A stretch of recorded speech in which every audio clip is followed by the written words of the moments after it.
सोमवार को press club में आयोजित एक प्रेस वार्ता के दौरान सोशलिस्ट पार्टी ने सलाउद्दीन एडवोकेट को प्रदेश अध्यक्ष नियुक्त किए जाने की औपचारिक घोषणा की। इस अवसर पर नवनियुक्त प्रदेश अध्यक्ष सलाउद्दीन ने कहा कि वर्तमान समय में समाजवाद परिवारवाद का रूप लेता जा रहा है, जिससे समाजवादी विचारधारा कमजोर हो रही है। उन्होंने कहा कि इसी कारण समाज में सांप्रदायिकता को बढ़ावा मिल रहा है। समाजवाद को सशक्त बनाए रखने के लिए सभी लोगों को एकजुट होकर आगे आने की आवश्यकता है। उन्होंने स्पष्ट किया कि पार्टी का मूल उद्देश्य समाज में एकजुटता स्थापित करते हुए सांप्रदायिकता से समाजवादी मूल्यों की रक्षा करना है। पार्टी समाज के प्रत्येक व्यक्ति को न्याय दिलाने के लिए प्रतिबद्ध है और हर वर्ग की आवाज को बुलंद करने का संकल्प रखती है। सलाउद्दीन ने कहा कि सोशलिस्ट पार्टी का लक्ष्य है कि समाज के प्रत्येक वर्ग का प्रतिनिधित्व लोकसभा और राज्यसभा में सुनिश्चित किया जाए। इसके लिए पार्टी हर संभव प्रयास कर रही है। उन्होंने आगे कहा कि प्रदेश के प्रत्येक समाज को उसका अधिकार दिलाने के लिए पार्टी सक्रिय रूप से कार्य करेगी। उन्होंने जोर देते हुए कहा कि पार्टी परिवारवाद की राजनीति से दूरी बनाकर समाजवाद को आगे बढ़ाने का कार्य करेगी। आगामी चुनाव में हर वर्ग के प्रतिनिधियों को विधायक और सांसद बनाकर संसद तथा राज्यसभा तक उनके मुद्दों को पहुंचाने का प्रयास किया जाएगा। जो भी पॉलिटिकल पार्टियां इस टाइम काम कर रही हैं, चाहे वो प्रदेश के अंदर हो चाहे वो देश के अंदर हो, ये तमाम पॉलिटिकल पार्टियां आज परिवारवाद में तब्दील हो चुकी हैं। सोशलिज्म कमज़ोर हुआ है, इसीलिए कम्युनलिज्म मजबूत हुआ है। और कम्युनलिज्म से सिर्फ एक ही विचारधारा लड़ सकती है, वो है समाजवादी विचारधारा सोशलिज्म।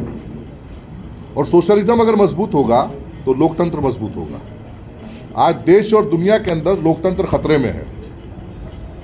तो हम लोग की कोशिश ये थी कि हम सब जो अच्छे समाजवादी हैं, सच्चे समाजवादी हैं, साफ सुथरी छवि के लोग हैं, हम सब मिलकर फिर से सोशलिज्म को मजबूत करें ताकि कम्युनलिज्म कमज़ोर हो और लोकतंत्र को मजबूत किया जा सके। दूसरी चीज़ ये है, आज़ादी के 75 साल होने के बाद भी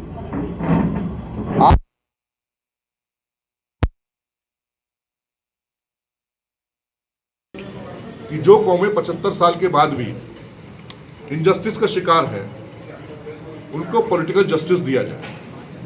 उनको पॉलिटिकल जस्टिस ना होने की वजह से आज वो शोषण का शिकार हो रहे हैं, हर तरह से पिछड़ रहे हैं। तो इनजस्टिस जिन लोगों के साथ हुआ है, चाहे कम्युनिज्म के नाम पे हुआ हो, चाहे जातवाद के नाम पे हुआ हो, चाहे क्षेत्रवाद के नाम पे हुआ हो, तो क्षेत्रवाद, जातिवाद, नस्लवाद खत्म करके जो लोग इनजस्टिस का शिकार हैं उनको जस्टिस दिया जाए। और हमारी सबसे पहली कोशिश ये होगी कि तमाम ऐसी कौमें जो इनजस्टिस का शिकार है उनको पॉलिटिकल जस्टिस दिया जाए, उनको राजनीति की मुख्य धारा में लाया जाए, उनको भागीदारी दी जाए, ताकि वो लोग भी एमएलए, एमपी, विधायक बनकर सत्ता में, सरकार में पहुँचे और डेवलपमेंट उनका हो, उनका क्षेत्रीय विकास हो, उनका शैक्षिक विकास हो, उनका आर्थिक विकास हो, उनका सामाजिक विकास हो। इन्हीं उद्देश्यों के तहत, इन्हीं मूल्यों के तहत मुझे ऐसा लगा कि सोशलिस्ट पार्टी इंडिया जो है, इसमें जो लोग काम कर रहे हैं, आज 20 स्टेट में पार्टी खड़ी हो गई है। ये वो लोग हैं जो घर बार सब कुछ छोड़ छाड़ कर सिर्फ सोशलिज्म के लिए लगे हुए हैं। एकता, समता, समानता कैसे स्थापित है उसके लिए काम कर रहे हैं, लोकतंत्र के लिए काम कर रहे हैं। संदीप पांडे जी इसी तरह के तारुफ नेशनल जनरल सेक्रेटरी है, सेक्रेटरी जनरल है। शुएब साहब किसी तारुफ के मोहताज नहीं है, रिहाई मंच चला रहे हैं इंडिया के अंदर।